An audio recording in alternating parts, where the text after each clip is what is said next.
2 বছরের গুনাহ মাফ হয়ে যায়। আর তওবা করার শর্ত হলো 5টি, মোট 5টি।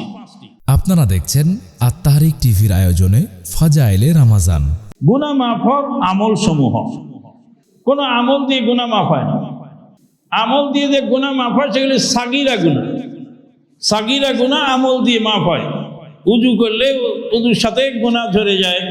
মসজিদের দিকে হেঁটে গেলে মসজিদে যাওয়ার সময় কদমে কদমে গুনাহ ঝরে যায়।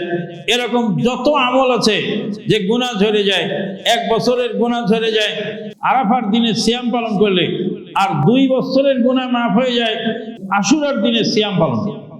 এগুলো সব সগীরা গুনাহ। আর কাবীরা গুনাহ যেটা বড় গুনাহ, সেই গুনাহ থেকে মাফ পাওয়ার জন্য তওবা করতে হয়। আর তওবা করার শর্ত হলো 5টি, মোট 5টি। 1 নম্বর হলো পাপকে ছেড়ে দিতে হবে। 2 নম্বর হলো বিগত দিনের পাপের জন্য অনুতপ্ত হতে হবে।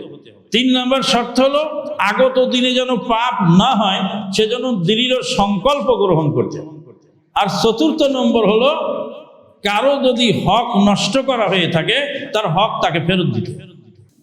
কারো টাকা মেরে খেয়েছেন, এখন সেই লোকরে আর খুঁজে পাওয়া যাচ্ছে, আর পাওয়ার সম্ভাবনাও নেই। কি করবেন? তার নামে সেই টাকাটা দান করে দিবেন। সে যদি মুসলিম হয়, মুসলিম হলে সেই টাকাটা তার জন্য দান করে দিবেন, সে নেকি পেয়ে যাবে।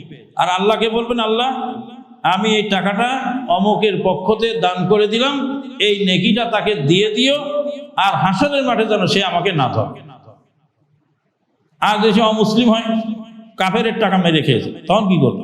ওর নামে তো দান করলে কোনো লাভ নেই, আর দান করাও যাবে না। সেই ক্ষেত্রে আপনি তাদের সমাজের কাউকে টাকাটা দিয়ে দিবেন।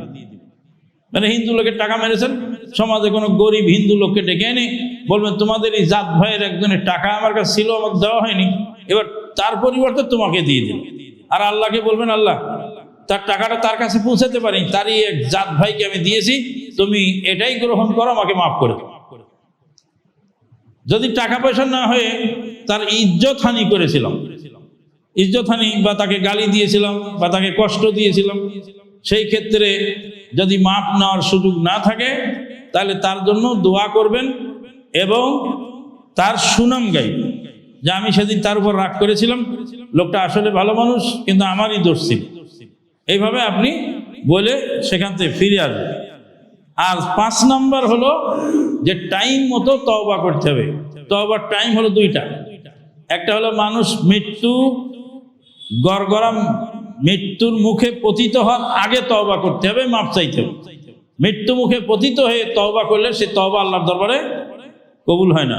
2 নম্বর হলো পশ্চিম আকাশে সূর্য ওঠা। পশ্চিম আকাশে সূর্য উদিত হয়ে গেলে তখন আর তওবা কবুল হবে না।